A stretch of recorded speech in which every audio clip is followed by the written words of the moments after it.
జెంటింగ్ highlands. ఇది వచ్చి మలేషియాను Kuala Lumpur నుండి 50 చిల్లర కిలోమీటర్లు అట్టుంటుంది. ఇక్కడ మనం హోటల్లో బయట కోలాలంపూర్లో తీసుకొని అక్కడికి పోవచ్చు. అక్కడికి కొండ పైకి పోవాలంటే 1800 అవుద్ది మన ఇండియా మనీలో. కిందకు పోవాలంటే స్టార్టింగ్ పాయింట్కి పోవాలంటే 1500 1600 అట్ట అవ్వచ్చు. కానీ మేమేం చేసామంటే జెంటిల్ హైలాండ్స్ పైనే హోటల్ తీసుకున్నాము. అక్కడ తీసుకొని స్టే చేస్తే కొండ మీద చాలా బాగా ఆహ్లాదకరంగా ఉంది.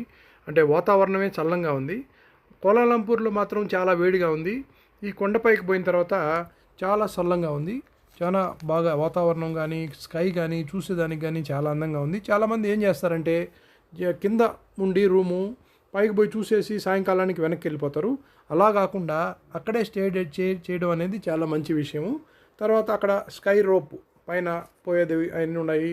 ది యానీ హోటల్లో మేము స్టే చేసాము. ఈ హోటల్ కూడా చాలా బాగుంది. ఇది 4 స్టార్ టు 5 స్టార్ హోటల్ ఇది. ఇక్కడ రూమ్స్ ఈ మాదిరి 2 బెడ్స్ వేసి ఉంటారు. అంటే పిల్లలు కానీ ఫ్యామిలీ కానీ అందరూ వచ్చినా కూడా బాగా సరిపోయేటట్టుగా 2 బెడ్లు వేసి ఉంటారు. అక్కడ నుండి కిటికీలో చూస్తే ఈ వ్యూస్ బిల్డింగు, తర్వాత కొండ మీద ఇక్కడ బాగా కట్టారు. స్కై వరల్డ్ పార్క్ ఇది 1.5 కిలోమీటర్ ఉంటుంది. కానీ నడిచిపోలేము. ఈ హోటల్ నుండి మళ్ళీ ట్యాక్సీ తీసుకొని అక్కడ నుండి ఈ స్కై వరల్డ్ పార్క్కి కానీ స్కై రోప్ జరిగే ప్రాంతానికి కానీ పోవచ్చు. ఈ రూమ్ వాష్రూమ్ కానీ తర్వాత షవర్ ఇచ్చి చాలా బాగా వాష్రూమ్ చాలా క్లాస్గా కట్టారు. తర్వాత వచ్చి రూమ్స్ కూడా చాలా కంఫర్ట్గా కట్టారు. చాలా మంచి హోటల్ ఇది. ఇది వచ్చి అక్కడ కొండ పైన ఉండే హోటల్ ఇది. అంటే అక్కడే మనం ఉండి అక్కడే ఆ వాతావరణాన్ని ఎంజాయ్ చేసి sky rope, sky world park ఇవన్నీ చూసుకొని మళ్ళీ కిందకి రావచ్చు, కోలాలంపూర్కి పోవచ్చు. అలా కాకుండా మన హడావుడిగా కోలాలంపూర్ నుండి వచ్చి సర్రని వెళ్ళిపోవాలి ఈవినింగ్ అనేటప్పుడు హడావుడి కాకుండా ఇలా స్టే చేయడం అనేది చాలా మంచిది. ఎవరన్నా పోయేవాళ్ళు ఈ రకంగా వాళ్ళు డిసైడ్ చేసుకోవచ్చు. ఈ రూమ్స్ కూడా చాలా బాగా వాళ్ళు కన్స్ట్రక్ట్ చేసి ఉన్నారు. అక్కడ మనం కిటికీలో చూస్తే చల్లని గాలి చాలా చలి పుడుతుంది. అసలు అక్కడ వాతావరణం చూస్తే కిటికీలో కూడా కొండలు అవన్నీ కనబడుతుంటాయి. అక్కడ కూడా చాలా పెద్ద పెద్ద హోటల్స్ కడుతున్నారు. అలా ఈ రూమ్లో స్టే చేసేదానికి చాలా అనుకూలంగా ఉంది.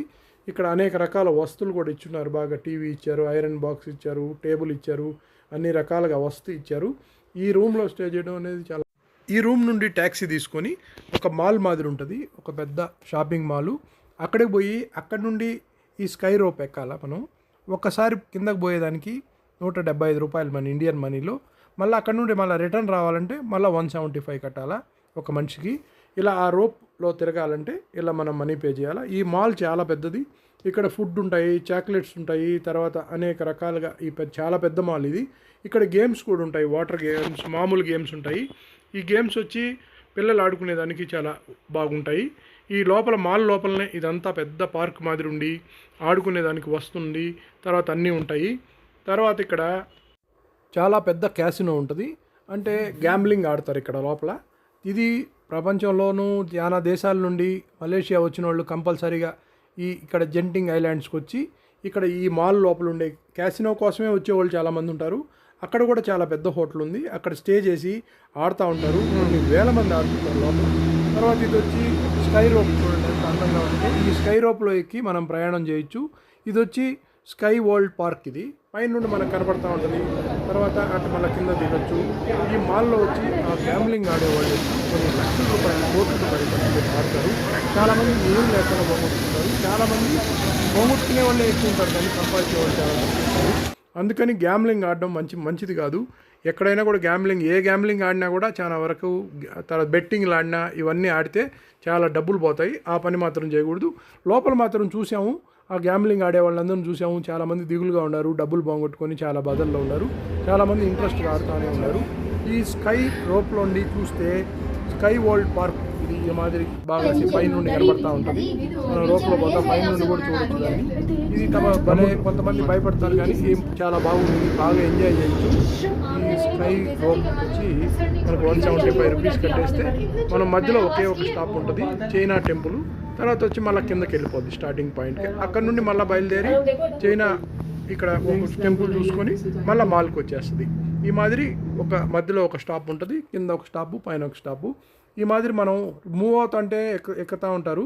దానివల్ల ఈ స్కై రోప్ బాక్స్లో ఎక్కేటప్పుడు దిగేటప్పుడు చాలా జాగ్రత్తగా ఉండాలి. ఎందుకంటే అది రౌండ్గా తిరుగుతూనే ఉంటుంది. సరసర ఎక్కి పోతారు.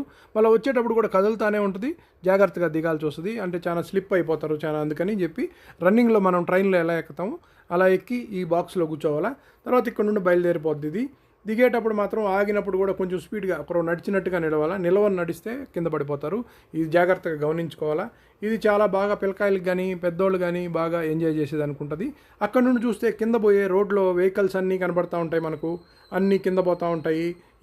దీనిపైన పోతూ ఉంటుంది. బాక్స్లో మనం కూర్చోంటే చుట్టూ గ్లాసెస్ ఉంటాయి కాబట్టి అక్కడ నుండి మనకు చూస్తూ ఉంటే అన్నీ తమాషగా కింద కొండ కనపడుతుంది, బిల్డింగ్స్ కనపడతాయి. తర్వాత వచ్చి రోడ్లో పోయే జనాలు అందరూ కనపడతారు, వెహికల్స్ కనపడుతుంటాయి. చాలా బాగుంటుంది. స్కై మాత్రం చాలా అందంగా ఉంది. ఈ కలర్ స్కై అనేది మనం వేరే దగ్గర చూసున్నాము. ఒక రకంగా బ్లూగా చాలా అందంగా కనపడుతుంది. ఇది వచ్చి చైనా టెంపుల్. ఇది చైనా టెంపుల్లో దిగి దీనికి ఏమి మనం నడిచిపోలేదు. దీనికి అన్ని ఎక్సలేటర్లు ఉన్నాయి. మనం కొంతమంది ఏమంటారు చాలా మెట్లు ఎక్కిపోవాలి కదా అక్కడికి, మనం చాలా కష్టం అనుకుంటారు. కానీ ఆ ఇబ్బంది ఏం లేదు. దీనికి వచ్చి ఎక్సలేటర్స్ ఉన్నాయి. అన్నీ ప్రతిదీ బాగా చాలా దూరం ఉంది కానీ ఎక్సలేటర్స్ ఉన్నాయి. దానిలో మనం ఎక్కి కిందకి అది చూసేదానికి మనం చైనా టెంపుల్ని చూసేదానికి పోవచ్చు. ఇది కూడా కొంచెం బాగా తమాషగా ఉంది. ఒక ఐలాండ్ మాదిరి ఉంది. ఈ మాదిరి ఎక్సలేటర్స్ ఉంటాయి కాబట్టి పెద్దోళ్ళు నడవలేని వాళ్ళు పిల్లకాయలకి ఏమి ఇబ్బంది లేదు. ఒకవేళ నడవడానికి మెట్లు ఎక్కడానికి ఇబ్బంది ఉండే వాళ్ళకి కూడా ఈ ఎక్సలేటర్లో పోయిన దానివల్ల పెద్దగా ఏమి రిస్క్ అనిపించదు. అందుకని మధ్యలో చైనా టెంపుల్ స్టాపింగ్ అని చెప్పి వాళ్ళు ఆపుతారు. అక్కడ దిగేసి ఇక్కడికి వచ్చి ఈ చైనా టెంపుల్ని బాగా చూడొచ్చు. దీనిలో వచ్చి ఈ చైనా టెంపుల్ ఒక ఐలాండ్ మాదిరి కొంచెం ఆడ సదునుగా ఉంది. అక్కడ కట్టారు ఈ గుడి. ఇలా తమాషగా గుడి కట్టారు. దాని పక్కన చిన్న చిన్న విగ్రహాలు కట్టారు. తర్వాత ఆ సైడ్ బుద్ధుడి విగ్రహాన్ని కట్టారు. అలా తమాషగా అక్కడంతా బాగా డెవలప్ చేసి ఉన్నారు. అక్కడ చాలామంది ఇష్టపడి ఫొటోస్ తీసుకుంటారు. అక్కడంతా కూర్చొని చాలా బాగా ఎంజాయ్ చేస్తారు.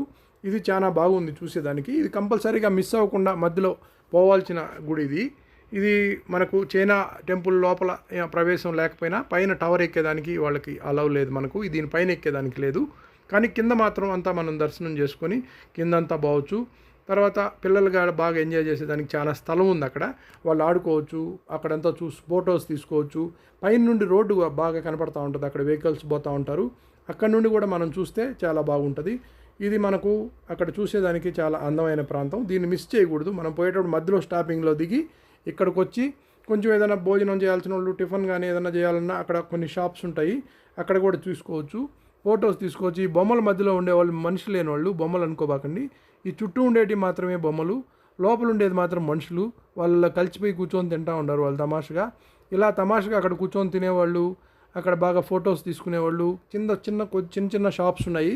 కావాలంటే షాపింగ్ చేయొచ్చు చిన్న చిన్న షాపుల దగ్గర. ఈ బుద్ధుడి విగ్రహం కానీ ఇక్కడన్నీ చుట్టుపక్కల కట్టినాటి కానీ చాలా బాగా కట్టున్నారు. ఇక్కడ చిన్న టెంపుల్ ఉంది. వీళ్ళు ఏం చేస్తారంటే మనం ఒక చిన్న ఎలిగించుకొని ఆ కడ్డీల మాదిరి వాటిని బాగా తిప్పి అక్కడ దేవుడి దగ్గర పెట్టి ఇక్కడ బాగా పూజ చేస్తారు. అది వాళ్ళ పద్ధతిలో అలా చేస్తారు. అక్కడ తర్వాత వచ్చి మనం ఈ మాల్లోకి వచ్చిన తర్వాత ఇక్కడ బాగా అక్కడ షాపింగ్ అంతా ఉంటుంది. తర్వాత ఫుడ్ ఉంటుంది. తర్వాత ఏదైనా చాక్లెట్లు కొనుక్కోవాలంటే ఉంటుంది. అనేక రకాలు చూడొచ్చు. ఈ స్కై రోప్లో కూడా చాలా ఎంజాయ్ చేయొచ్చు. దిగొచ్చు, మళ్ళీ మధ్యలో స్టాపింగ్లో దిగొచ్చు, మళ్ళీ ఎక్కొచ్చు. మధ్యలో పోతే అవి పోతూ ఉంటాయి, వాటిని చూడొచ్చు. ఇది వచ్చి స్కై రోప్లో పోయేటప్పుడు మనకు స్కై వరల్డ్ పార్కులో పైన పోతూ ఉంటే కింద కనపడుతుంది బాగా. దాన్ని కూడా మనం ఎంజాయ్ చేయొచ్చు. ఇలా అనేక రకాలుగా ఈ ఐలాండ్కి వచ్చిన వాళ్ళు చాలా పిల్లకాయలు కానీ పెద్దోళ్ళు కానీ చాలా ఎంజాయ్ చేస్తారు. మలేషియాలో కోలాలంపూర్లో స్టే చేసి అక్కడుండే ప్లేసెస్ చూసేవాళ్ళు మాత్రం దీన్ని కంపల్సరీగా మిస్ చేయకూడదు. ఇది చాలా మంచి చూడవలసిన టూరిస్ట్ ప్లేసు. దీన్ని మిస్ చేయకుండా ఇక్కడికి వచ్చి ఈ పార్క్లో స్కై వరల్డ్ పార్క్లో టికెట్ తీసుకొని స్కై వరల్డ్ పార్క్లో వచ్చి 3,365 రూపాయలు అవుతుంది. ఆ టికెట్ తీసుకొని దాని లోపలికి పోయి అక్కడ ఎంజాయ్ చేయాలి. స్కై వరల్డ్ పార్క్ కూడా చాలా అందంగా ఉంటుంది. కానీ ఫుడ్ అనేది మనకు మంచి ఫుడ్ దొరికేది అనేది చాలా కష్టం. మేము ఎయిర్పోర్ట్ లాగుంటే కూడా చాలామంది వచ్చి మీరు ఇండియన్స్ కదా అని చెప్పి మనల్ని కనుక్కొని మనకి ఇండియన్ ఫుడ్ ఎక్కడ దొరుకుతుంది అని అడుగుతారు. అక్కడ పైన ఐలాండ్స్లో కూడా తర్వాత ఇక్కడ ఫుడ్ దొరికేది కొంచెం కష్టము. మనం వెతుక్కొని పోతే ఎక్కడన్నా ఒక దగ్గర మంచి ఫుడ్ ఇండియా ఫుడ్ అది దొరికితే మనం తినాలా. కొంచెం మనం బయట పోయినప్పుడు కష్టమేను. తర్వాత వచ్చి చైనా టౌన్ దగ్గరలో ఆనంద భవన్ ఉంది. అక్కడ కోలాలంపూర్లో అయితే అక్కడ తిన్నాం ఇండియన్ ఫుడ్. మనం ఇండియన్ ఫుడ్ దొరుకుతుందా, ఈ రకరకాల ఫుడ్లు తిని ఇష్టం లేనోళ్ళు మనకి ఎక్కడ ఎత్తుక్కొని మనకి ఇండియన్ ఫుడ్ ఎక్కడ దొరుకుతుంది, కొంచెం సుమారుగా అయినా మన ఇండియన్ దానికి, లేకుంటే తమిళనాడు ఫుడ్ కానీ ఆ టైప్ ఆఫ్ ఫుడ్స్ ఎక్కడన్నా దొరికితే అవి తినేదానికి మనం ప్రయత్నం చేస్తాము. ఎందుకంటే ఈ రకరకాల ఫుడ్స్ మనకి ఏం అర్థం కాదు, ఏం తింటున్నారు వాళ్ళు, ఏం చేస్తున్నారు.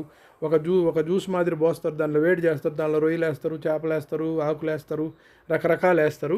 అవి మనకేం అర్థం కాదు, తినేదానికి ఏం ఉప్పు కారం తగలదు, రకరకాలుగా ఉంటుంది. ఈ మాల్లో కానీ బయట కానీ కోలాలంపూర్లో కానీ అదే మాదిరి వాళ్ళ టైప్ ఆఫ్ ఫుడ్ మనకు వేరేగా మనకి ఇష్టపడదు అంత పెద్దగా. అందువల్ల మనం ఆ మాల్లో కూడా ఫుడ్ తీసుకోవాలనుకుంటే కూడా మనం జాగ్రత్తగా ఎత్తుక్కొని మనకు సరిపోయే ఫుడ్ ఏదన్నా ఉందా చూడాల్సి. ఇక్కడ అన్నీ ఈ బొమ్మలు ఆడేవాళ్ళు, తర్వాత ఈ గేమ్స్ ఆడేవాళ్ళు చాలా వరకు ఈ మాల్లో కూడా చాలా రకాలు ఉన్నాయి. ఇవన్నీ ఆడొచ్చు, పిల్లల్ని కూడా ఆడించవచ్చు. ఈ గేమ్స్ ఆడే వాళ్ళలో కొంత టికెట్ తీసుకుని అక్కడ మనం ఒక్కొక్క గేమ్ ఏ గేమ్ కావాలంటే ఆ గేమ్ని మనం ఆడుకోవచ్చు. అలా వేరువేరుగా ఆడొచ్చు. ఏ గేమ్ నచ్చితే ఆ గేమ్ వరకే ఆడొచ్చు. దానికేం ఎంట్రీ ఫీజు లేదు, మాల్లోనే ఉంది కాబట్టి మనం ఫ్రీగానే లోపల పోయి చూడొచ్చు. తర్వాత క్యాసినోకి కూడా ఎంట్రీ ఫీజు లేదు.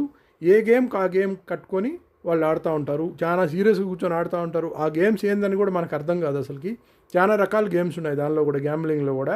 వాటిల్లో చాలా రకాలు ఉంటాయి. వాటిల్లో ఒక్క గేమ్ కూడా మాకు అర్థం కాదు. అక్కడ పోయిన వాళ్ళకి మాత్రం ఫ్రీ జ్యూస్ ఇస్తారు, ఎంతైనా తాగొచ్చు వాళ్ళకి. అది ఇష్టపడే వాళ్ళు జ్యూస్ కానీ టీ కానీ తాగేసి వచ్చేయచ్చు. అక్కడ ఆడాలనుకునే వాళ్ళు మాత్రం చాలా డబ్బు పెట్టి ఆడాలా. తర్వాత గెలుస్తారా లేదనేది వాళ్ళ అదృష్టాన్ని మీద ఆధారపడి ఉంటుంది. పిల్లలు మాత్రం ఇక్కడ బయట ఉండే పార్కులో మాత్రం, ఇక్కడ మాత్రం బాగా షాపింగ్ మాల్లో చాలా ఆడుకునేదానికి చాలా వస్తువులు ఉన్నాయి కాబట్టి పిల్లలు పెద్దలు రకరకాలుగా ఈ ఆటలు మాత్రం ఆడొచ్చు. అంతేగాని గ్యాంబ్లింగ్ ఆటలు ఆడితే మాత్రం చాలా డబ్బు పోగొట్టుకోవాల్సి వస్తుంది. అది మాత్రం పోకపోవడం చాలా మంచిది. కానీ లోపల పోయి కావాలంటే చూసేసి రావచ్చు. ఎక్కువ నిలబడుకోకూడదు. నిలబడుకున్న ఫోటోలు తీసినా అక్కడ వీడియోలు తీసినా ఒప్పుకోరు, బయట పంపించేస్తారు. అలా కాకుండా ఊరికే చూసి రావాలంటే చూసి రావచ్చు, కానీ ఆడి రావాలంటే మాత్రం ఆడకుండా రావడమే మంచిది. ఎందుకంటే డబ్బులు పోగొట్టుకునేదానికే కానీ సంపాదించేదానికి ఏ గ్యాంబ్లింగ్ ఉండదు. ఈ మాల్లో అంతా తిరిగి తర్వాత ఆ రోప్లో కిందకు పోయి అక్కడ నుండి కూడా వెళ్ళిపోవచ్చు కోలాలంపూర్కి. అట్ట కాకుండా ఇక్కడే ఉండాలనుకుంటే అక్కడే స్టే చేయొచ్చు. కానీ మా అనుభవంలో మాత్రం కోలాలంపూర్లో స్టే చేయడం కన్నా ఈ కొండ మీద స్టే చేస్తే ఆ వాతావరణం, చల్లదనము, అక్కడ స్థిమితంగా ఉండేది కానీ ఆ వాతావరణాన్ని ఎంజాయ్ చేసి అక్కడ స్టే చేయడం అనేది మాకు చాలా నచ్చింది. అంతకన్నా కింద స్టే చేయడం కన్నా వీలు పడితే కొండ మీద రూమ్స్ తీసుకొని ఇదే హోటల్స్లో ఇక్కడ స్టే చేయడం అనేది చాలా మంచి విషయం. ఎందుకంటే బాగా వాతావరణం